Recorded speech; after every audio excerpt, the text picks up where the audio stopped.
Hi, folks. I think it's safe to say the left is melting down like oat milk in a microwave. The vibes are off, the logic's dead, and somewhere deep in DNC headquarters, there's probably a whiteboard that just says, "Scream louder, blame Florida." We're living in a time when Democrats set Tesla dealerships on fire while lecturing us about climate change, or somehow we're the extremists. And now we've got Representative Maxwell Frost warning that the entire country might turn into Florida, as if freedom, sunshine, and a functional economy are a threat to national security. Sorry, Max, but if America turning into Florida keeps leftists up at night, I say bring on the beach chairs and concealed carry licenses. So today, we're diving into the cognitive dissonance Olympics, where reality is racist, competence is fascism, and Democrats keep tripping over their own narratives like it's a new form of protest performance art. You know, this fight against far-right neo-fascism, for me at least, was mainly taking stage in my home in Florida, fighting against Ron DeSantis and the extremism there. And something I always told people is that Project 2025 is actually Florida 2022. Florida 2020. And the stuff that's going on around the country right now, we've actually been dealing with in the South for a long time, especially in my state of Florida. So the difference is, it's like the struggle in my state has kind of been just spread throughout the nation. And honestly, that day after Election Day, I had a hard time getting up, probably like a lot of... What an absolute bitch. You had a hard time getting up out of bed after losing an election? What are you, a 15-year-old crying after getting rejected by your prom date?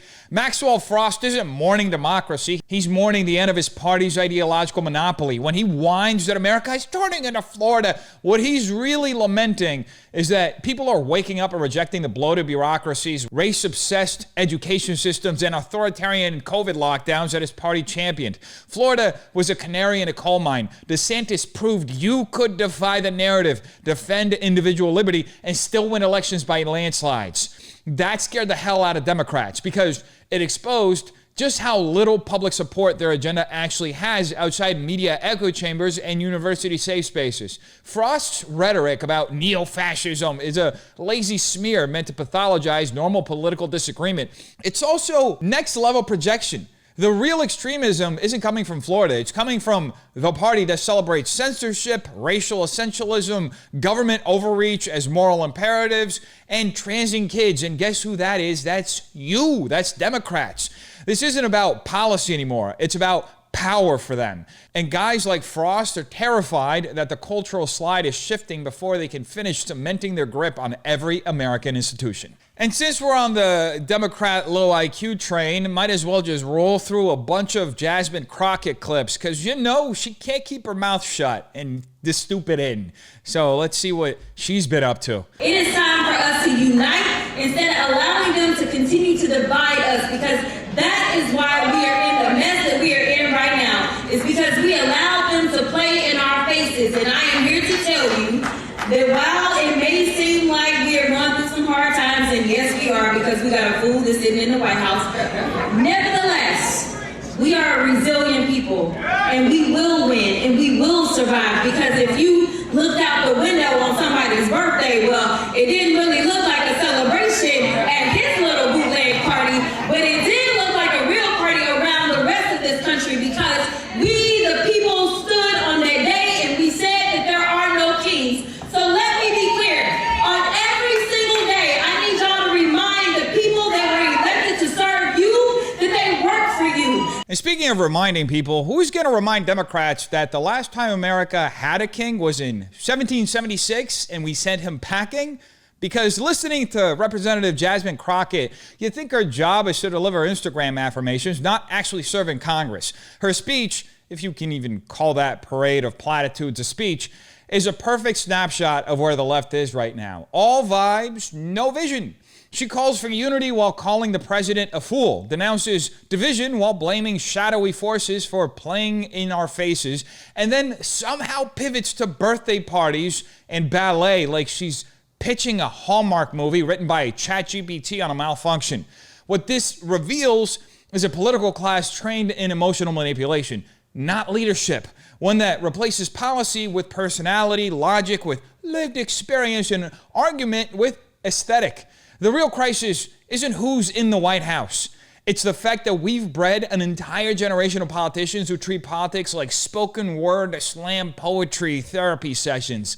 And when this kind of incoherence becomes celebrated as resistance, it tells you the left isn't leading a movement, it's just hosting a meltdown in real time. Because when you think about it, Kamala Harris, light years ahead of Donald Trump as it relates to qualifications, as it relates to her overall resume, and as it relates to the fact that she was a lot younger. Everybody said that they wanted to get rid of Joe Biden because he was too old. Then you had a younger, qualified, non-felon candidate, and somehow the people still chose the old white man. So, like, for me, I don't think it was ever about that. Are Democrats truly that desperate for leadership that they're now putting people suffering from verbal whiplash and possible fetal alcohol syndrome at the front of their party? Actually, you know what? It's rather inclusive of them. Representation for every possible incoherence. But let's set the mockery aside and focus on what this really reveals. The left has become so obsessed with identity optics that they've stopped caring whether their representatives can form a coherent argument. Jasmine Crockett claiming Kamala Harris was light years ahead of Trump in qualifications isn't just delusional, it's pure projection from a political movement that confuses resume padding with actual leadership.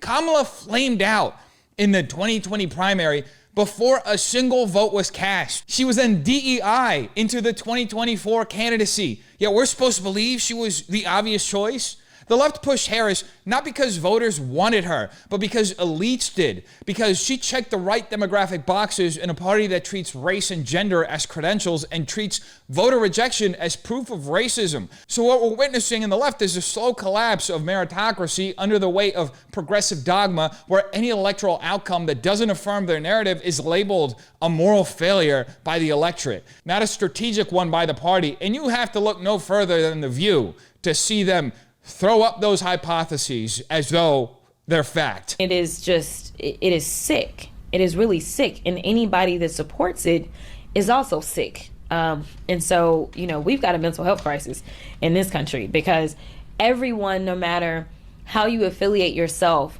should be against Trump, period. This is not partisan for me. And I don't know how far he has to go before we can come together and just say, enough is enough. Like, this should not be partisanship. It really sounds like Jasmine Crockett just read The Secret and decided that if she repeats "this isn't partisan" enough times, it'll magically become true, even as she calls half the country mentally ill for voting the wrong way. But this isn't just about her lack of self-awareness. It's a perfect snapshot of the left's broader disconnect with reality. Crockett's worldview reflects a political class that genuinely believes moral superiority entitles them to power. No debate, no dissent, just straight up obedience.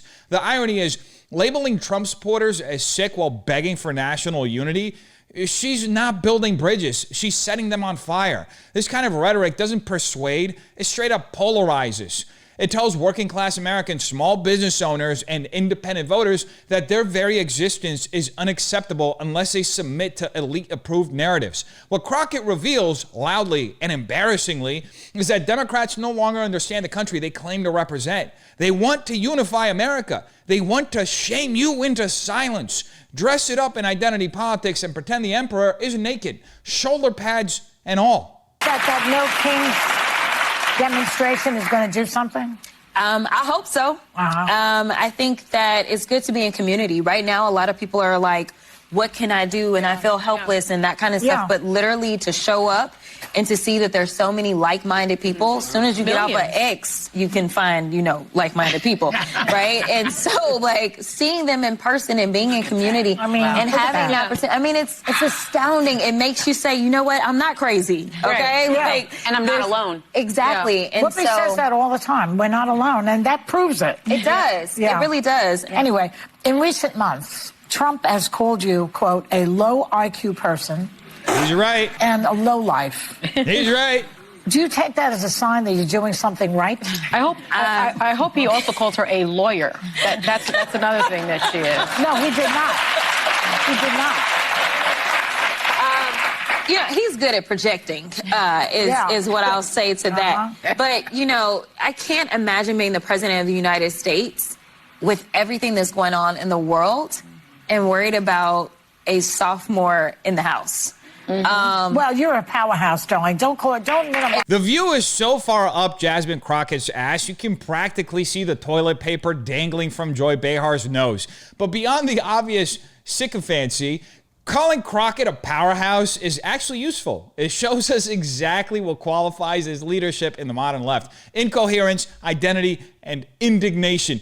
When women who once cried about norms now celebrate someone whose main political skill is stringing together hashtags and tantrums, it's clear the bar isn't just low, it's basically underground. It's with the Ninja Turtles. Now, this isn't just about Crockett. It's about a political movement that's replaced substance with symbolism, reason with rhetoric, and public service with social media attention. The View doesn't promote thinkers, it promotes echo chambers for people who already agree with themselves. And in doing so, it reveals a Democrat Party increasingly shaped by emotional affirmation and cultural vanity, not competence, principle, or actually love for this nation. Crockett's elevation isn't a win for representation. It's a warning sign for a political class more interested in viral moments than actual governance. And speaking of The View, the ladies tried to dip their toes into the Iran conflict and spin some kind of strange narrative while speaking with ABC News' Jonathan Karl. And let's just say that it blew up in their face. Lawmakers on both sides of the aisle have called into question the constitutionality of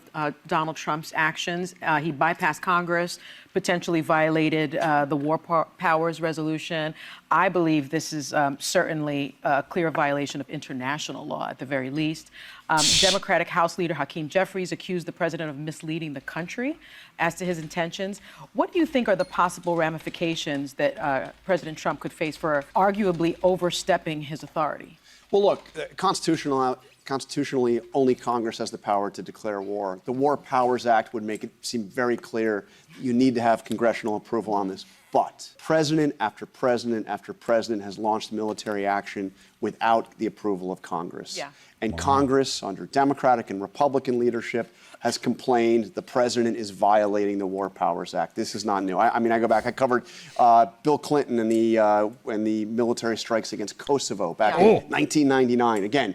That's why I think it's more of an international law violation. But you know, look, it's a Republican Congress right now. I don't think he's not getting any blowback from within his own party, with the exception of Tom Massie. So what's the good of having it then, if they all violate it? Well, that's a great question. I mean, we've been using the 2003 AUMF to authorize every military strike in about 25 years. So Congress can't be feckless and then be mad when they don't like the outcome. Yeah. Right? So that was after 9/11. Yeah. Congress passed this authorization of military force against. It was supposed to be against Afghanistan, for harboring Al Qaeda, and it has been used over and over and over and over again. Well, that blew up in the face like every Democrat-led foreign policy blunder of the last 2 decades. Sonny Hostin tried to corner Trump on constitutional grounds, but what actually got exposed was the media's selective memory and bottomless hypocrisy. This performative outrage over Trump bypassing Congress conveniently ignores the decades of bipartisan precedent where presidents like Clinton, Obama, even Biden, all Democrats, by the way, use the same authority to launch strikes without a formal declaration of war. The truth is, the left doesn't care about war powers or international law. They care about who's holding the joystick. When Obama bombed Libya without congressional approval, they called it humanitarian intervention. When Trump neutralizes Iran's nuclear program without costing a single civilian life or a single American life, suddenly it's a war crime. What we're seeing isn't a principled objection. It's a reflexive hatred of Trump so deep that it blinds them to their own contradictions. And that's the real story here. Legacy media figures like Hostin aren't analysts. They're narrative enforcers, upset that Trump doesn't play by their script, and even more upset when he wins anyway. And he's always winning. So the real question isn't whether these people believe what they're saying, it's whether you still do. How many times can the same voices cry unprecedented while recycling the same tired fear tactics and double standards? How long can a culture survive when its leaders substitute identity for competence and emotion for truth? At some point, you have to ask, who benefits from keeping you outraged, confused, and obedient? Because if the people lecturing you about democracy spend more time silencing dissent than defending debate, maybe it's not democracy they're protecting, it's their power. The cracks in their narrative are no longer subtle, they're gaping. The only question left is whether we're brave enough to see through the noise and think for ourselves. You tell me what you think in the comments down below. Have a terrific day. Peace.